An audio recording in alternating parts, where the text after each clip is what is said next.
Auspicia Cultura Rec, Librería Ferrovía, un refugio para los que aman los libros. Innovación, ciencia, tecnología, cultura, territorio, comunidad, educación pública de calidad, siempre. Universidad Nacional del Litoral. Esta tarde en Cultura Rec vamos a hablar de literatura y vamos a hablar de la biografía de un escritor muy pero muy querido para los argentinos, que sin lugar a duda marcó la segunda mitad del siglo XX a mi entender. Vamos a hablar con un periodista, un escritor también, que se llama Ángel Berlanga, que es el autor de la biografía Soriano, una historia, por supuesto, biografía del inolvidable autor de libros como No habrá más penas ni olvido, por citar solo uno de ellos. Ángel, ¿cómo va? Buenas tardes, gracias por atendernos. Hola Luciano, buenas tardes. Muchas gracias a ustedes por el llamado y por el interés en el libro.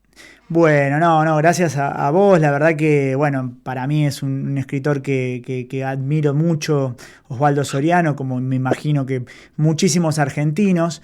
Y bueno, la verdad que me interesó mucho esta biografía. Después, bueno, obviamente que te leíamos en página 12 y indagando un poquito nos dimos cuenta que vos sos, sin lugar a dudas, uno de los que más conoce la obra y la vida de Soriano. Y bueno, me gustaría que me cuentes cómo nació la idea de esta biografía y cuándo, porque intuyo que te llevó muchos años. Sí, en la biografía en sí trabajé 9 años y medio desde que bueno, dije, bueno, o sea, hablé con la editorial que es sudamericana, le interesó el proyecto y desde ahí hubo 9 años de trabajo, bueno, un poco interrumpidos por la pandemia que un poco ralentizó todo, pero sí, muchos años de trabajo y esto viene también, desemboco en la idea de hacer una biografía después de trabajar muchos años con Soriano. Trabajé en la reedición, por ejemplo, que hizo Seix Barral entre el 2003. En el 2003 empezó Juan Forn con un proyecto de reeditar toda su obra y yo participé bastante activamente en eso y también hice un par de compilaciones que formaron parte de esa colección, Seix Barral, la Biblioteca Soriano. Así que desde hace mucho tiempo que vengo trabajando con él, no solo la parte literaria, sino también su producción periodística, ¿no? De recopilación. Claro.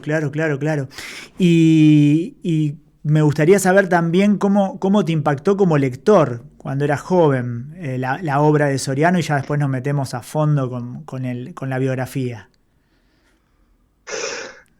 Me impactó...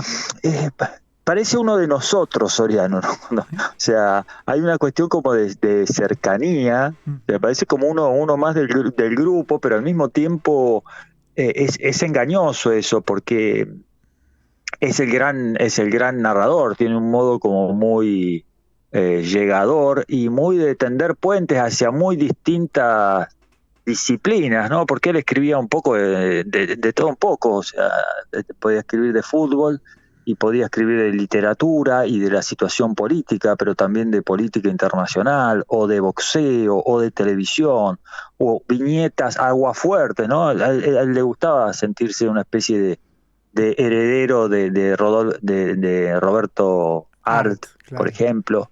Entonces, tenía por ahí viñetas del cotidiano, también como muy, muy interesantes. Entonces, por un lado, tiene una prosa de próxima, con mucho humor, con mucha épica. Él reivindicaba mucho la épica y el sentido del humor. Y de ahí que tuviera la popularidad que tuvo, ¿no? Porque era alguien que sin duda, por ahí...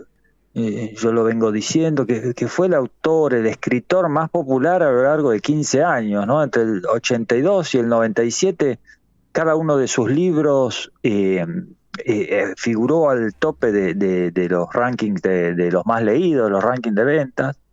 Eso tiene un significado. Y esto se trata no solamente de sus novelas, sino de sus recopilaciones periodísticas, ¿no? Claro. De los artículos que él fue publicando en prensa, con estas temáticas a las que aludía. Entonces, era realmente alguien que llegaba a los lectores. Es bastante... hay muchísimos escritores que por las características de su obra o lo que fuera, tardan mucho o no alcanza a llegar masivamente a los lectores. Él no, él fue un escritor y un periodista realmente muy masivo, con mucha llegada y con esas características particulares, ¿no? que me parece que lo distinguían. Sin dudas, sin dudas. Y bueno, y además, bueno, obviamente fue parte de la mítica redacción de los comienzos del Página 12 y con todo el impacto que eso tuvo en el país por aquellos años. Contame cuál era el desafío de meterse en esta biografía. Por un lado intuyo que él era un escritor que hablaba mucho de su autobiografía y ahí siempre hay una trampita, ¿no? En cómo van novelando este tipo de artistas su historia personal. Y para el biógrafo ahí hay que ver Claro. qué parte de lo que dice se acerca más a la verdad y en cuál por ahí nos engañaba. En este caso, seguramente para construir ese personaje literario, digamos, que era el escritor, ¿no?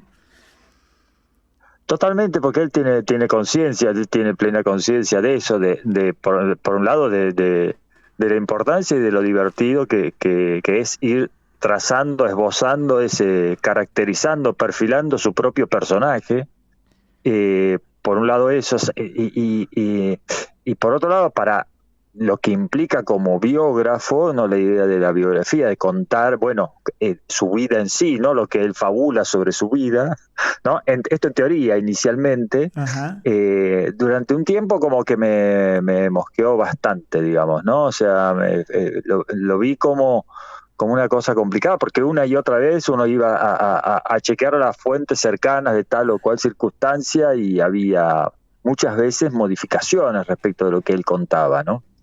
Y por otro lado, a la hora del papel que a uno le toca al momento de contar, sería como el papel del aguafiestas, ¿no? O sea, Sí, porque claro. la versión que cuenta él es 1000 veces más entretenida que la que podés contar vos diciendo, no, bueno, acá este detalle es distinto o esto no pasó así, etcétera. Sí, Y el en que un le quita, momento, el que le quita al payaso de alguna manera la pintura, digamos. totalmente, o sea, y venís vos a decir, no, en realidad el truco es así, ¿no? O sea, es fulero el papel, ¿no? Sí. Entonces, en algún momento me gustó esto que figura en la tapa, o sea, esto que figura en la tapa del libro, que viste que la bajada del libro es una historia, ¿no? Uh-huh. Y en ese tren, el libro, el que escribo yo, para mí también es una historia, y en un punto dejó de perturbarme, sobre todo las cuestiones como más de picaresca y etcétera. Dejó de perturbarme esto de establecer, bueno, la verdad, ¿no? O sea, si era estrictamente así o no era tan estrictamente así. Claro. Es un juego que, por supuesto, uno lo aborda sin solemnidad, o intenté eso por lo menos, ¿no? O sea, abordarlo sin solemnidad, cotejando muchas veces, sí, lo que él contaba y lo que resultaba ser, y en otras veces y en otras circunstancias como, bueno, dejando su relato y dejando por ahí alguna señal de que el relato es muy difícil de comprobar o de chequear, ¿no? Claro. Por eso me interesó mucho, subrayo esto, lo de una historia allí en la portada, más allá de que el libro luego al final habrás visto que hay un larguísimo apartado de notas de fuentes y de proveniencia de cada una de las cosas que dice, como para tener una idea de dónde sale cada cosa que se plantea en el libro. Y otra de las cosas, perdona, y con esto cierro, Sí, por favor. uno de los desafíos para mí era que el libro se leyera, intenté que el libro se leyera con fluidez. O sea, ya que él tenía, y en esto él colabora muchísimo, ¿no? Porque hay toda una cuerda, toda una vertiente que tiene que ver con su voz, él contando de sí mismo, Sí. que son extractos de entrevistas y de charlas, de lo que sea. Entonces, una de las búsquedas era que el libro fuera fluido, que no fuera burocrático en términos de, bueno, primero pasó esto, después esto, después esto, después lo otro. Y bueno, y eso me parece que se consigue, bueno, aparte con su voz, y aparecen muchas voces, entrevisté a mucha gente que lo conoció en muy distintas etapas, y bueno, hay de todo un poco, hay cartas también que a las que accedí, y eso por ejemplo me sirve mucho para recomponer el exilio. Es un recorrido por toda su vida, pero al mismo tiempo me gusta señalar que es una historia esto y no una afirmación rotunda de esta fue su vida. Es una historia sobre su vida como puede haber otras también. No, por supuesto, por supuesto. Y lo que hablabas de la fluidez, obvio, para hacer un libro, rendirle un homenaje a lo que fue su narrativa, y esto que contabas vos, esos audios maravillosos de él leyendo sus cuentos. Pues hay que buscando imagen para acompañar la entrevista, me di cuenta que no hay tanta imagen de video, por lo menos la que se puede acceder en YouTube o en las distintas plataformas, digamos, como qué sé yo, la plataforma oficial del país. Y sí hay muchísimo audio, que me llamó la atención porque, bueno, obviamente que él lo tuvimos vivo en una parte de los 80, los 90, donde había mayor posibilidad de que los archivos de video se puedan conservar, digamos, que los anteriores. Y eso me llamó la atención, como que no había tantas por ahí entrevistas en video, digamos, en video. Tal vez se perdieron, quizás. Creo que hay algunas que están perdidas. Sí. O sea, yo en su momento, digamos, viste que te mencionaba que venía juntando material desde antes y etcétera. Y por ejemplo, en viejos archivos, que vaya a saber dónde están, tengo, por ejemplo, entrevistas de él con Santo Biasati en tele, ¿viste? Que he visto que no están circulando, ¿viste? Claro, o sea, que no circulan porque hay que pensar que él murió en el 97, ¿no? Y nosotros ya tenemos como hipernaturalizado que todo está en video, todo está, sí. Claro, o sea, todo se filma, todo está resulta disponible, todo lo que se produce en los últimos tiempos, ¿no? Y cada vez más prolíficamente. Pero en esa época no era tan común. Internet en ese momento tenía un par de años nada más. Sí, por supuesto. Él estaba como muy interesado en eso. Y excepto alguna gente que trabajaba para televisión con la cuestión de archivos y etcétera, no había una práctica tan tupida de eso. Claro. De modo que no, es cierto lo que vos decís, hay sobre todo registros de Los Siete Locos, el programa de Cristina, al cual él ha ido varias veces, pero no es tanto lo que hay de él filmado. Y sí, mucho más audio, claro. Ahí te quedó otra tarea, tratar de recuperar esos videos si los tenés en algún lado, porque la verdad que son tesoros también, digamos. ¿Sabés que sí? Y creo sabés que una cosa que creo que tengo también es una entrevista en el programa de Susana Jiménez. Mirá vos. Fue el programa de Susana Jiménez. Qué locura. O sea que es una cosa como medio, claro, debe de haber sido de sus mayores transgresiones. Durante años y años de la producción del programa de Susana lo llamaban para ir y él no quería ir, no quería. Y al final, la última sí fue y sé que le llevó un ramo de flores y eso creo que lo tengo por ahí. Mirá vos, no, eso la verdad que no me lo acordaba eso. Era muy fan, era muy de buscar, de tener material y me grababa, ¿viste? Claro, o sea, sí. Es notable la cantidad de cosas que tengo por ahí. Mirá vos, ¿no? ¿Ves? Esas apariciones son tipo las de Charlie en el programa de Susana, digamos, es una cosa así. Claro. Algo que es totalmente fuera del contexto de lo que insólito, era esa producción televisiva. Insólito. Sí, totalmente. Pero las tenés que conseguir porque son realmente tesoros. Si vos las tenés en algún lado, en algún formato, viste que hoy es fácil de poder, en un VHS. Sí, la tengo, en VHS la tengo, en VHS la tengo. Che, en una caja que debe estar en lo de mi viejo, ¿viste? O sea, tengo que hacer una búsqueda y ver cómo anda la videocasetera, que está arrumbada también por ahí. sí, si no pedirle a alguno que tenga alguna en buenas condiciones por las dudas, porque también hay que Sí. cuidar la cinta. Che, ¿y qué fue lo que más te sorprendió? Vos eras obviamente alguien que lo había leído muchísimo, que había trabajado con compilaciones de obra de él. ¿Y qué fue lo que más te sorprendió haciendo este libro, digamos? Eh, O la reflexión que te quedó después de trabajarlo estos 9 años Mira, yo soy lector de Soriano y viste que las lecturas con el correr del tiempo se van modificando, uno no es el obvio. mismo, y sobre todo cuando te asomás, lees, relees, relees, relees. A mí me sigue gustando la escritura, me sigue gustando bastante. Ujú. Y eso es en función de trajinar el mundo de los escritores, de las letras y etcétera. Y él laburando con temas que tienen que a lo mejor uno puede pensar como caducos, ¿viste? A mí me gusta, me sigue gustando y me sigue pareciendo alguien importante en el sentido de que la obra periodística, que es riquísima, esa fue uno de los trabajos que encaré, fue sumergirme a fondo en las hemerotecas y rastreé prácticamente toda la obra periodística. La obra periodística de él es muy, muy rica. Y es muy lúcido él como para contar el cotidiano, la actualidad, ¿no? No solamente hace sus viajes a figuras o a épocas, sino que va contando de la actualidad.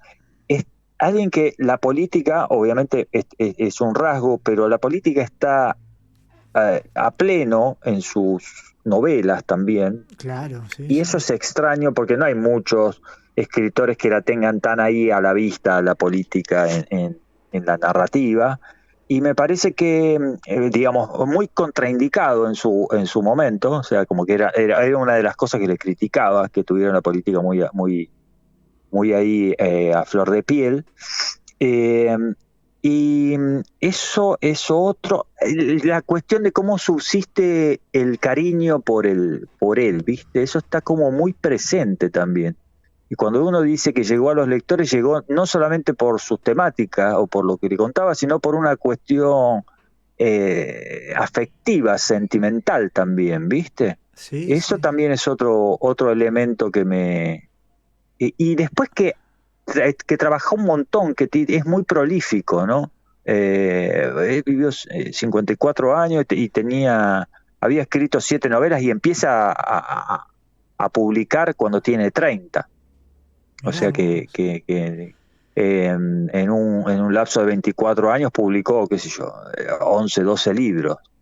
Eh, Esas cuestiones básicamente creo que me sorprendieron. Sí, por ahí, por ahí. Y ese oído que tenía como escritor, ¿no? Para Sí, escuchar lo que la él decía, gente, lo que la gente totalmente. decía y a partir de eso convertirlo en literatura, eso es increíble, bueno, ¿no? Le dice, mira, a Tito Cosa le dice en una carta, le dice, si algo va a quedar de lo que escriba, va a ser por los diálogos y por las voces. Está claro que lo mío es mucho más el oído que la vista, dice, ¿viste? Ajá. Eh, Así que sí, suscribo eso que decís. O sea que se me venía a la cabeza, viste, como Puig, sacando que son dos estéticas totalmente diferentes, pero esos escritores que tenían un oído hipersensible y que a partir de lo que escuchaban, de escuchar a la gente con tanta atención, convertirlo después en novelas maravillosas que marcaron la literatura argentina, digamos. Totalmente de acuerdo. Él admiraba mucho a Puig, hay una historia de cuando intentaron ir a entrevistarlo. Él recién llegaba acá a Buenos Aires y fue a intentar entrevistarlo, creo que está en el libro esto contado. Uy, qué bueno. Junto con Mempo Giardinelli fueron a verlo y el fotógrafo Carlos Bosch, o sea, mirá qué trío, viajando hacia Villegas, Ajá. para la revista Semana Gráfica, una de las revistas en las que trabajó en el año 69, 70, a intentar hacer una entrevista con él. No pudieron hablar con él, pero sí hablaron con gente por ahí de Villegas. Lo admiraba muchísimo. Y hay además unos trabajos escritos por Rogelio De Marchi, un académico y periodista también cordobés, en el cual hace una comparación respecto de la obra de Soriano y la de Puig. Mirá. Toma esta cuestión del habla y al mismo tiempo hace un contraste respecto de cómo, paradójicamente, para él, Puig está puesto por allá arriba, por la academia, y Soriano todo lo contrario, digamos, no está puesto por allá abajo, aunque aplican, según la lectura que hace De Marchi, procedimientos, si se quiere, con fuertes puntos de contacto, ¿no? Mirá qué interesante, che, no, obviamente que desconocía ese texto, ese trabajo de Marchi, pero está muy bueno y está muy interesante el análisis que hace.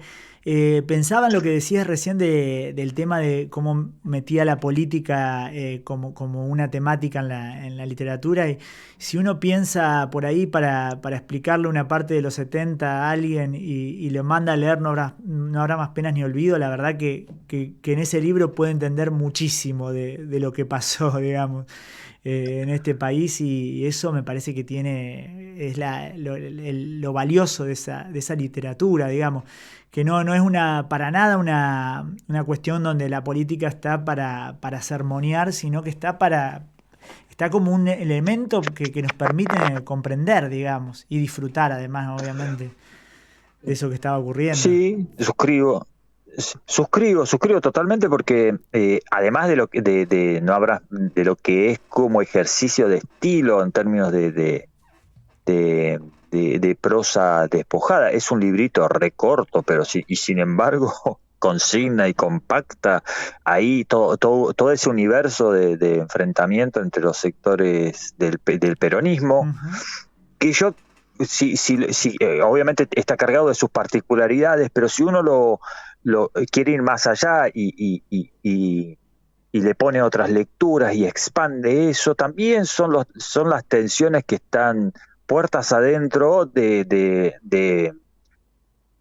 movimientos políticos o de fuerzas políticas que tienen la intensidad que tiene el peronismo, Uh-huh. por ejemplo, ¿no? Sí. Juan Forn decía que entre la potencia de ese libro y la de Cuarteles, luego retratando, vuelve ahí a Colonia Vela, tanto No habrá más penas como Cuarteles transcurren en Colonia Vela, y Cuarteles ya en la dictadura, ya durante la dictadura. Form decía, esos dos libros ya salvan a un escritor. Sí, Digamos que en la obra de un escritor estén esos dos libros, ya está. Ya tiene que darse por hecho, me planteaba Juan Form.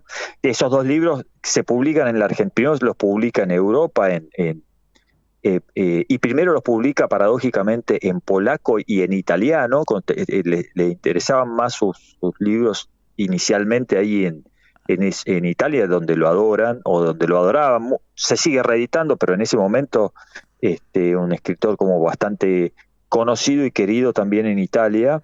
Uh-huh. Durante el exilio los publica primero en polaco y en italiano, y después salen en España, y recién sobre el final de la dictadura se publican acá en la Argentina. Y acá, bueno, la popularidad de él estalla con esos dos libros publicados ahí al final de la dictadura. Qué locura después, eso de la publicación previa en Europa, sí, qué locura. Sí, bueno, por un lado por el exilio, y por otro lado que es muy interesante en las cartas a Tito Cosa y a otros amigos, la ansiedad de él para que se publiquen en castellano, porque dice, lo que quería eran los lectores de argentinos, ¿no? O sea, Sí, claro. ver qué decían sus lectores respecto de esos temas, de esos libros, ¿A ¿no? quién más que Sí que tenía nosotros una nos iba a ansiedad. interesar ese libro? Claro, el tipo decía, es muy lindo que lo publiquen en Polonia y en Italia, pero qué sé yo, ¿qué me importa? Lo que me importa es la opinión, y además con lo que era políticamente, ideológicamente, nada, vivencialmente, ese momento de transición, de salida de la dictadura con lo que había significado, ¿no? O sea que se le denota una ansiedad en esas cartas alucinante. Y después también hay un par de libros, ya en una etapa ya más asentada acá, tanto Una sombra ya pronto serás como El ojo de la patria, donde también está la política muy presente, y durante el menemismo, ¿no? Son libros del Ujú. menemismo por distintas, muy distintos registros uno y otro, pero también la política como telón de fondo está hiper presente en esas dos novelas también. Sin dudas. Bueno, Ángel, la verdad que te felicitamos por este laburo. La verdad que era un libro necesario. Insólito que todavía no hubiera una biografía de Soriano. Pero bueno, te estaba esperando sin dudas. Eras vos el que la tenías que hacer. Sí. Porque sos un apasionado y aparte porque la laburaste con el rigor que lo merecía un escritor de esta talla.